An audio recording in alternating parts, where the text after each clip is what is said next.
Hi friends, आज आपण आलो आहोत मुंबई झू म्हणजे राणीबागला, जे आहे भायखळामध्ये.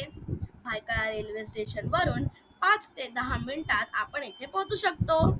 हे उद्यान रोज सकाळी 9 ते संध्याकाळी 6 वाजेपर्यंत ओपन असते आणि फक्त वेनसडेला बंद असते. आम्ही एंट्री गेट वर येऊन तिकीट काढली आणि पिक्चर्स क्लिक केले. उद्यानाचा मॅप पाहिला आणि आम्ही वॉक सुरू केला. सगळ्यात पहिले आम्ही हत्ती पाहिला, तोही इतक्या जवळून. मग पुढे अस्वल म्हणजेच बेर बघायला गेलो. थोड्या वेळाने तो त्याच्या गुहेतून बाहेर आला आणि आम्ही त्याला स्पॉट केलं. मग आम्ही जंगलचा राजा टायगर म्हणजे वाघाचे दर्शन घेतले. त्यानंतर पुढे पाण्यात डुबलेले हिप्पो पाहिले.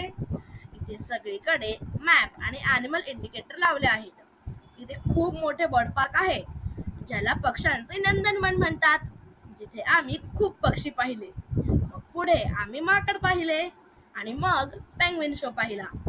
पेंग्विनसाठी इथे सेपरेट सेक्शन आहे, कारण त्यांना जगण्यासाठी थंड हवामानाची गरज असते. दुपार झाली आणि आम्ही इथे बनवलेल्या सुंदर अशा बेंचवर थोडी विश्रांती घेतली आणि मग लंच केला. संध्याकाळ होत आली आणि मग आम्ही राणीबागला निरोप देऊन निघालो चर्चगेटला, जिथे आम्ही इव्हनिंगला मुंबई हेरिटेज बसची टूर घेणार होतो. या बसला निलांबरी म्हणतात.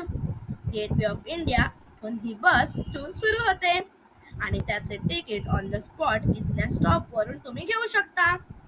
ही ओपन डेक बस टूर आहे. आम्ही वर ओपन डेक वर येऊन आमच्या सीटवर बसलो. एका बाजूला ताज हॉटेल आणि दुसऱ्या बाजूला गेटवे ऑफ इंडिया अशा व्ह्यूने या टूरची सुरुवात झाली. त्यानंतर CSMT station, heritage clock, Mumbai BMC office, Oberoi hotel अशा बऱ्याच साऊथ मुंबईमध्ये असलेल्या हेरिटेज वास्तू आम्ही पाहिल्या. इकडचे रस्ते, उंच अशा इमारती आणि सगळीकडे असलेली लाइटिंग बघताना खूप मजा आली. त्यानंतर बस पोहोचली गिरगाव चौपाटीला आणि इथला व्ह्यू खूपच छान होता. सगळे स्पॉट फिरून झाल्यावर गेटवे ऑफ इंडिया, जिथून आपण टूर स्टार्ट केली होती, तिथेच आपल्याला शेवटी ड्रॉप केले जाते आणि 2 ते 2.5 तासाची ही हेरिटेज टूर इथे एंड होते.